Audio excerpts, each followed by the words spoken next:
Lazy Man Music. How you doing?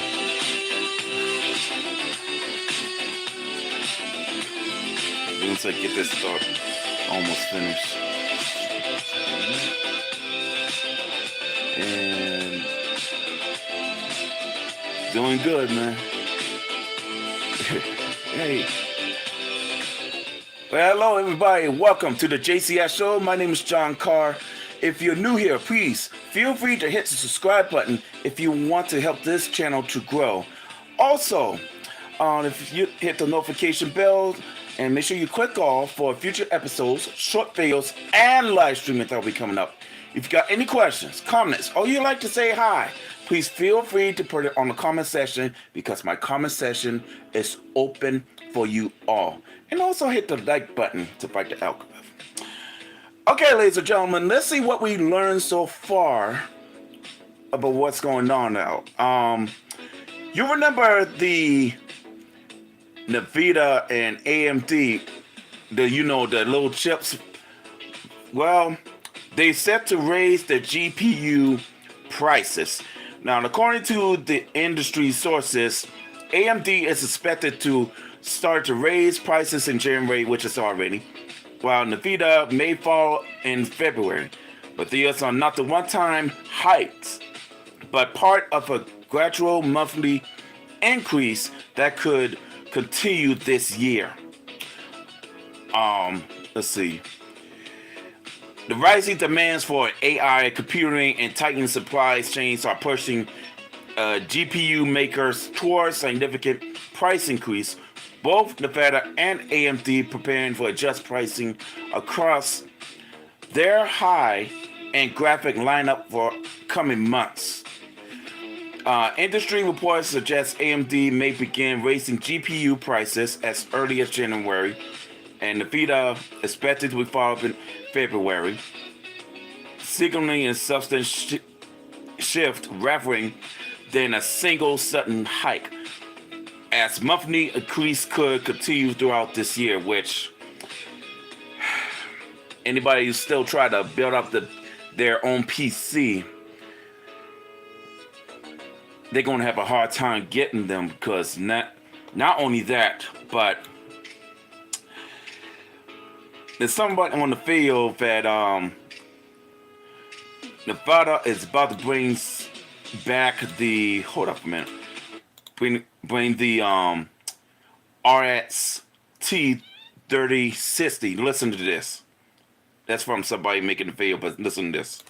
We at NVIDIA are happy to announce that we are bringing back the RTX 3060 graphics card in 2026. Oh, okay. Cool, I guess. Why are you guys bringing back a 5-year-old graphics card? We decided to start producing the RTX 3060 again in 2026 due to the current graphics card shortage. We're hoping that this makes it easier for gamers to get graphics cards this year. Okay, I mean, the RTX 3060 is a decent card. It performs a little bit better than a PS5, but why the RTX 3060? Why aren't you guys producing more 40 series or 50 series cards? The RTX 40 and 50 series cards have advanced VRAM, which are needed for AI data centers, so that's why we aren't able to produce them this year. So gamers get a 5-year-old graphics card instead of the latest technology that you as a company have to offer, because the best graphics cards are going to AI data centers. Yes, exactly. AI data centers require immense amounts of VRAM. Wow! Well, that's not surprising at all. Not surprising. All this for just a damn AI, and I'm getting tired of that, man. And what's worse of it, that they might have a little bit price, but they might or have something else now, and I don't know about y'all, but this might be the end of the gaming world, because I want to say something, but this is really gonna be in. Okay, let's see what else besides that one. Oh, here's the next one. This article says, after seeing his son bullied online, a father built a safe Minecraft server now home to 17,000 autistic children, giving them a place to play, connect, and feel accepted. After seeing his autistic son, I'm not going to say the name, be bullied online, a father decided to take action instead of accepting it. And he created a private Minecraft server called Artcraft. It's built specifically to be safe and welcoming space for autistic children.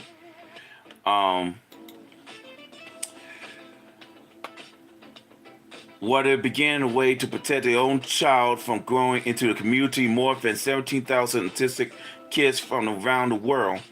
On Artcraft, players can build, explore, and connect without fearing of bullying. The server is carefully monetized. Kindness is the rule, and everyone treated with respect and understanding. For many children, Artcraft is the first online place where they feel safe, accepted, and truly included.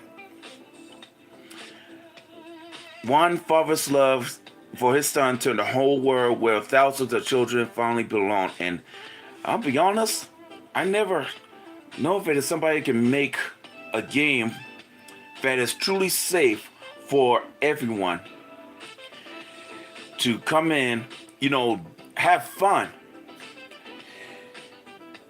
And to be honest, I wish there was a lot more people out there creating an online game and make sure it's safe for everybody, including some ones who has disability or ones who had a hard time, and try to communicate. And this one here, the first time I read this article, that's pretty amazing. That's pretty amazing for someone to do that.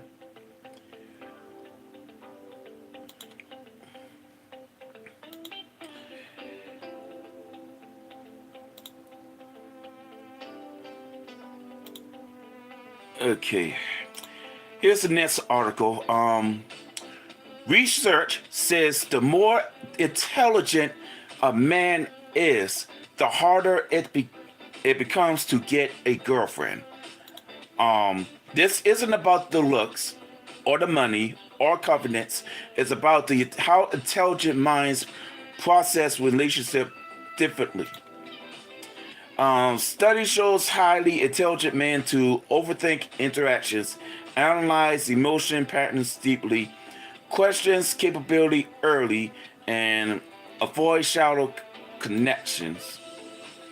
They don't fall fast, they don't chase validation, and they don't tolerate emotions chaos for attraction.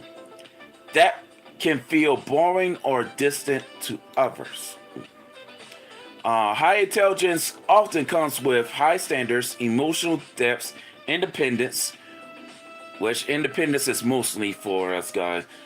Low tolerance for drama, yes, and which shrinks the dating pool, not expanded, which that's true. Researchers in evolutionary psychology suggest intelligent priorities long-term stability over short-term excitement. That doesn't always win in modern dating culture. It's not that intelligent men struggle to connect. It's that they wait for alignment instead of attachment, and that takes time. Which that is true because most of us men decide to get our life together and wait for the right moment, a right woman. And when that happens, there'll be like a perfect match for them. Being single doesn't mean something is wrong with you. No. Sometimes it means your mind refuses to settle for noises, which that is true.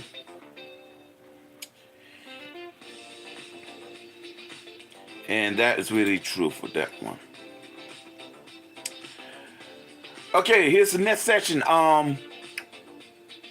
If y'all don't remember the anime show called Trap in a Dating Sim, it was scheduled for coming out this year's season 2. And be honest, I did watch the first season, and let me tell you something, it tripped me out. I had to laugh, but I would say, man, I want that season 2. So yeah, they're gonna bring that back.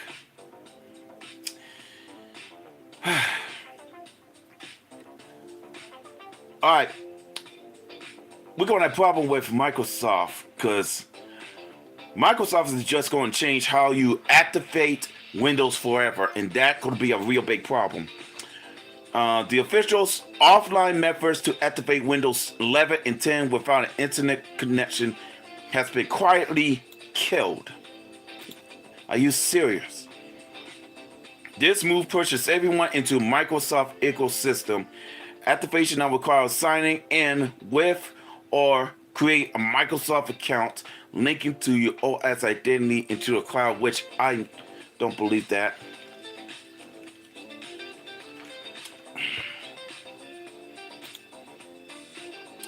It raised immediately privacy and control concerns.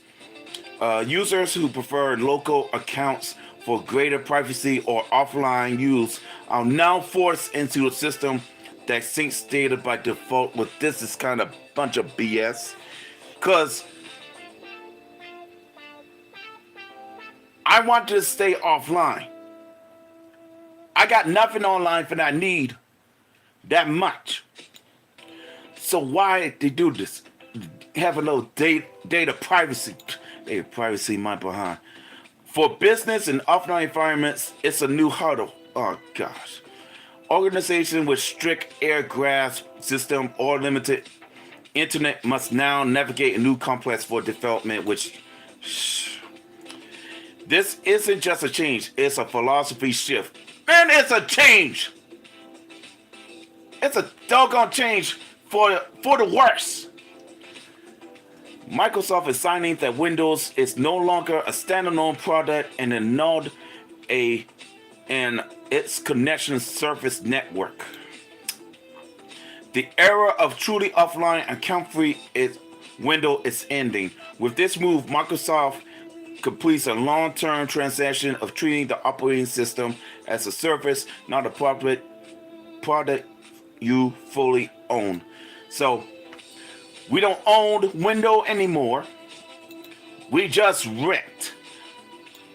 And if they don't like it, they probably just gonna block us out. Microsoft.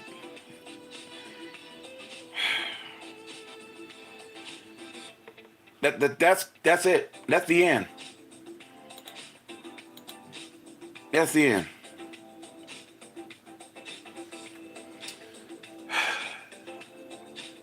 I don't know why they do this, but they shouldn't have done that. Okay, here's the stupidest thing they're going in Canada right now. Canadian students must address teachers as Mr. and Mrs. under a new law. Stop the music. Are you kidding me right now?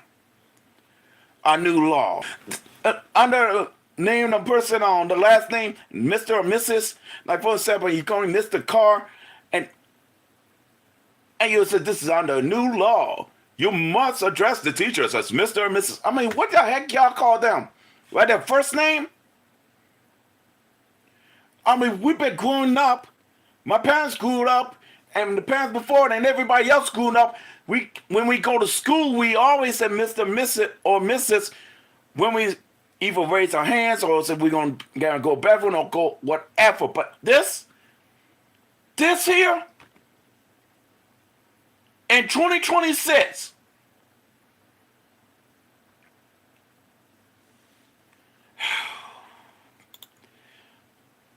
this is getting stupid. It's getting real stupid every month. I mean, dang! Y'all ain't got nothing smart about something? Okay, according to college festing, Quebec has introduced a new civil rules for the school requiring students to use formal language when addressing a teacher, especially calling them Mr. or Mrs., as well as using the former French vowels as a part of updating code of conduct that all public and private elementary and high school must be adopted by January, with just a bunch of with exceptions around respectfully behavior between students, towards staff, and school property, and equality of men and women. School must also decide essentially for non-compliance, ranging from warnings to suspended or expulsion. Expulsion. And some educators and administrators say the mid-year implementation and application to very young children are problematic. Through supporters argue the measures will help boost respect in the classroom. And I said, my gosh, man, can we just... What the heck is going on with these people, man? And if you think that's worse, wait till I reach you with this one. A New York City teacher found teenagers, can't read the clock after school cell phone banned. I mean, the analog clock, like analog clock. I mean, my gosh, you can't do... Nah, man. The New York City recent statewide ban on student cell phone using the schools has led teachers to notice an unexpected consequences. A significant number of teenagers struggle to read an analog clock with hour and minute hand without relying on the phones for that time. Well, teach them, for crying out loud, dang! Because students are accusing to check their time on their digital devices throughout the day, taking phones out in the classroom, supposing that many have forgotten or never practiced the older skills of interrupting traditional clock face. Educators said there's a gap between the clear as students repeatedly and ask where the big hand and little hand are, or simply could not tell the time from the clock on the classroom walls. The observation highlights how perceived dependence on smartphones can be obscure basic skills that were once routinely used and taught in the early education. The ban itself was tended to reduce distractions and improve focus. And school report benefits such as more attention to the class, benefit and social interaction. However, this clock reading issue is promptly educators consider reinforce fundamental skills like telling the time without digital display.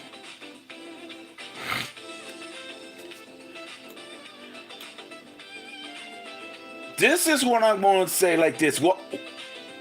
Because before you have these cell phones, we got watches that has analog clock.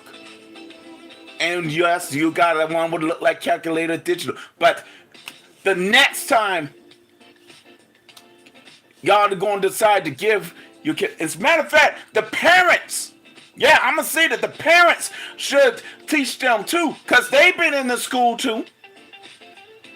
And if I have to, on any of my JCX show, in my future episode, I will gladly teach every kid, not just high school, middle school, elementary school, every school, about the analog clock. If I have to. But this here, this is sad. I mean, what the parents are doing, if they knew that their kids cannot tell time by the analog clock, why did they not just teach them? Cause cause think about it, the parents are going to work with the watch on, would look like an analog clock and say, let me see what time it is. Oh, almost lunchtime. And yet, do you not even teach them? Why do you think you're going out, like for example, you're going to Walmart, right? And when you look at the watches, if most of watches are analogs. You may find some in digital, but most of them are analogs. Why do you think you go to the jewelry store to find a watch, find out a big time shining watches? And you looking at it, look at this watch here. And I say, okay, question. What time is it? It's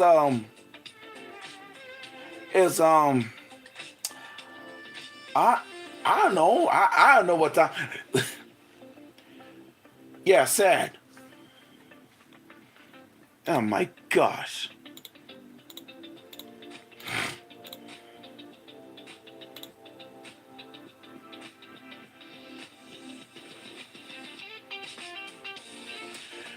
Okay, next session. UK plans to mandate digital ID for newborns. Parents who refuse will face jail and child seizure. Man, screw you and your digital ID, man. Screw that. U.S. considered digital ID plans for newborns, but what that really means. Recent reports out of the United Kingdom indicate that the government is exploring proposed to issue digital ID for all newborn babies. Some company online suggest parents who refuse could face extreme consequences such as jail time or loss of custody. And that's understandably raising alarm bells about parental rights, bullying, automatically, and government overreach.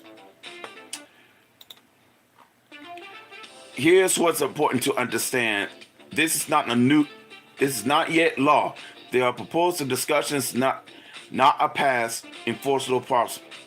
A biblical perspective of mandatory digital ID for newborns. Scripture teaches that children do not belong to the state. They belong to God and their parents, for real. Children are the heritage from the Lord, offsprings of reward from Him.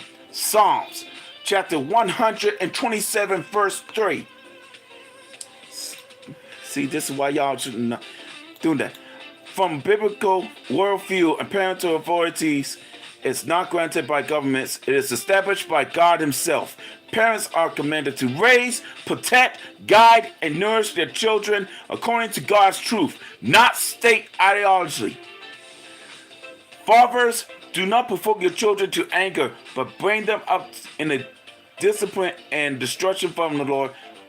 From the book of Ephesians, chapter 6, verse 4. When governance seizes control over identity from the moment of birth, believers have the right to ask serious questions. Scripture repeatedly warns against systems that centralize power, monitoring people, and override concepts. The Lord detested dishonor scales, but accurate ways find favor with Him. From the book of Proverbs, chapter 11, verse 1. Technology itself is not evil, but unchecked authority, especially over children, has always been dangerous. Although Scripture, God opposed rulers who evaluate themselves above His order. We must obey God rather than man. The books of Acts, chapter 5, verse 29. Seriously, man, y'all need to chill. Seriously, y'all need to chill.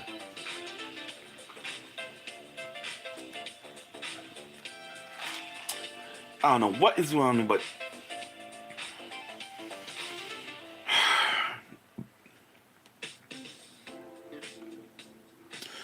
okay, here's the next one. If anybody is at the Ubisoft, Don't believe what Ubisoft says. Don't read anything and believe them anyhow, because they've been hacked. They already been hacked.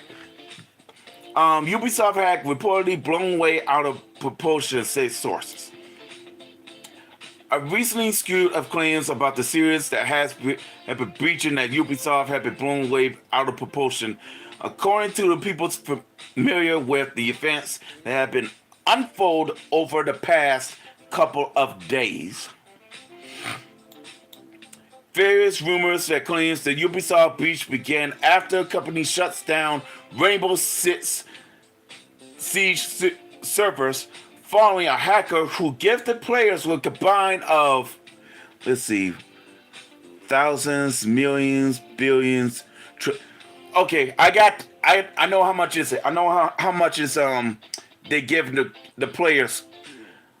They give them $339,960,000,000,000.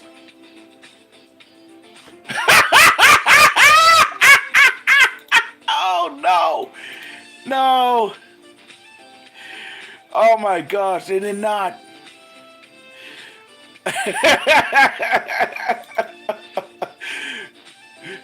This is what happened, man. See, this is what happened when Ubisoft ain't do nothing right, because something later they're gonna get hurt. Oh my gosh, I did not see that happen. Gee, that's a lot of money. And guess what? Here's the message for y'all, Ubisoft. Next time somebody gonna get you, just remember these words. Teach your man how to squabble. Get that trigger next time, nigga.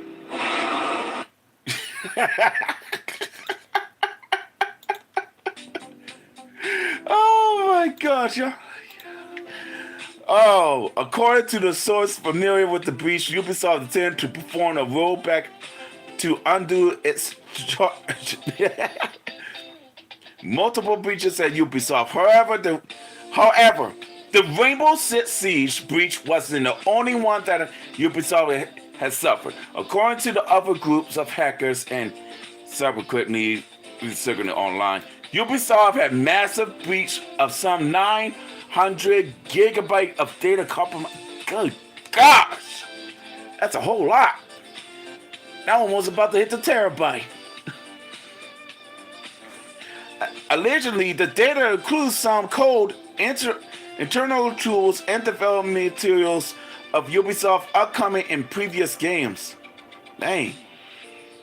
Now it seems that these claims were in fact untrue. The group, as such as claims, haven't been able to provide any evidence that allegedly breached. Sources within Ubisoft had told the Insider Gamers that the company's security team had been made aware of some breaches earlier this year, following the leaks surrounding the project such as Scout and the since called Far Cry game codenamed Talisker. Another group had been claimed that had been breached user information has since backtracked, says it was false.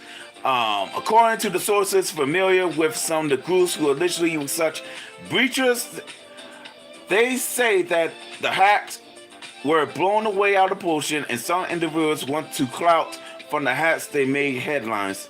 Insider Gamers reached out to Ubisoft for comments, but now have not received a response due to holidays. And they're going, and if we find out more about it, I'll tell y'all about them. But well, that's something we don't know about. Now, to all you PC gamers, I got some good news. For the next article, I'm going to read you. PC gamers rejoice. Almost every PlayStation 2 is playable for $0.00. No cost. No cost. As someone as adores a classic with the expendable physics collection of the retro video games, emulation has always been a bit of mix of bag for me. Emulation has been very quick or become privacy if it's not done right. But when you follow the right pathways, it can unearth thousands of hidden gems, each one polished with the latest PC hardware. Before we go any further, let it be clear that the download the game ROM and using it with emulator is privacy and is illegal. What's not illegal is your own physical copy that you bought yourself that you use to upload the ROM into your PC. Which, now that we have that out of the way, let's jump to some good news. Literally all the PS2 games can now get run through PC through Emulator PCSX2. So if anyone tried to look for a classic PS2 game, it's called the PCSX2. I grew up on PlayStation 2, and while I did some of my must-play games like Grand Theft Auto Vice City and Shadow of Colossus, I tend to have most of the weirder, less-known games, right? Like Peter Jackson, King Kong, Godzilla Savior Earth, Rocky Legends. I could lift up the games off the shelves right now and plug in my PS2, but am I going to be playing them around an hour at most with these nostalgic memories? Why go through all the trouble? Fortunately, PSX2 now support FIFA Overclock 3D 99.5% of PS2 games, making the perfect option for those who have their own collection of games and fancy trip down the memory lane. Well, at least I know one thing. We don't have to worry about the backward capability sooner or later, because, well, I'm going to be talking about that later. Okay, one question. What is the last time you ever burned anything and put it in a, like the CD or DVD or Blu-ray? Well, Blu-ray hits 20 years old, and it isn't dead yet. Octadisc format was introduced to public at CES in 2006. Major releases are still coming out in enthusiastic collection disc. 20 years ago, the CES in Las Vegas was buzzing with the talk of Blu-ray technology, player, and media. Several years of making, Blu-rays arrived with a considerable industrial backing, with 7 out of 8 major movie studios announced of the movie titles for the launch. Report by Blu-ray.com. This successor to the DVD offered improved density and thus capable versus early optic format, largely thanks to the development of blue-violet laser doodles, hence the name. The Blu-ray disc boosted single-layer media capable of 25 gig versus 4.7 gig for DVDs, using the new 405 mm blue-violet laser combined with more advancing materials. The shorter wavelength enabled a higher luminance adaptation with more pits per square minimum. This was completed by tighter track pitch and a thinner, built harder protection layer boost capability tenfold. So this one's a lot better than DVD.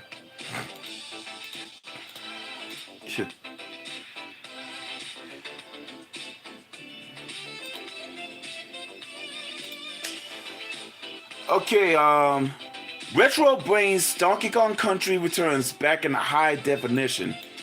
It was Donkey Kong and Diddy Kong might not have been able to hold on their bananas because they are reuniting. Fans of 2 could not have been more excited owning the Donkey Kong Country Return HD release on Nintendo Switch, players are now able to experience the revival of one of the most fan-friendly platforms of the last several years. So, in a way, the return are not only about enhancement resolution, but it's also the statement of how the same crew from Metro Prime Retro Studios managed to bring the dead back to life and made a significant impact in Nintendo's history. That's good.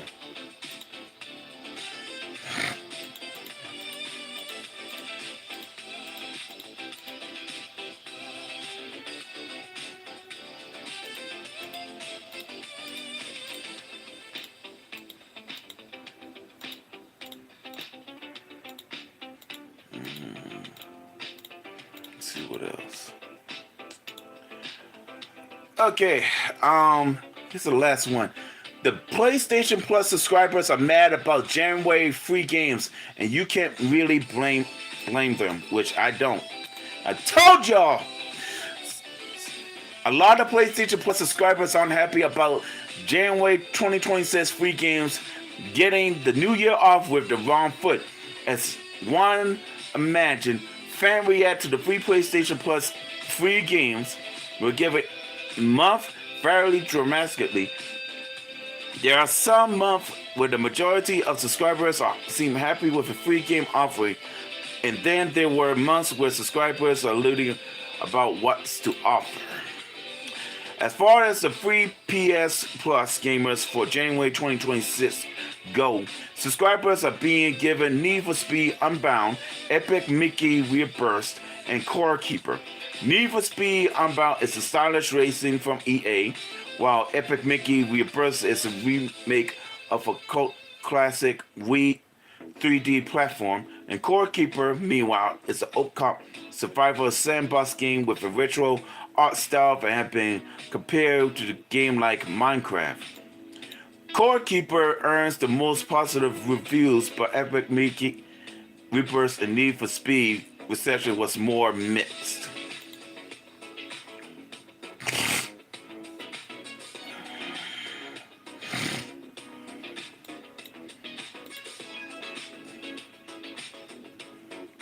So this is only they just give them that, and I don't blame them. I don't blame them at all. All right, before I go, man, I want y'all to listen to this video because this woman here, she couldn't think before she speak. But what she says about the man and what she says will shock you. Listen to this. Is he someone that's your type? Absolutely not. And what's not your type? It's just all wrong. I think God fell asleep at the drawing board or something. What? You say God fell asleep at the drawing board? Yeah. Now the brother next to him got a balloon and popped because he knows that no, you talk about God. Oh no. Oh. You yeah. Whoever she is, she in trouble. She is in trouble. She better go and apologize. Ooh, no. No, that's a no from me. That's it. All right, ladies and gentlemen, tune in with me tomorrow night as I will continue on with the adventure of Uncharted 4. Now, I'll be honest with you. When I finish that one, I'm going to post it on Instagram, Thread, and YouTube of a rating of all 4 Uncharted games. All right, that's all the time I have. Thank you for watching the JCS show. My name is John Carr, and I hope I see you again. Until then, please be safe out there. I know it's dangerous, and I know this, crazy out there, but please be safe out there. Be blessed, and may God be with you, all of you. Peace.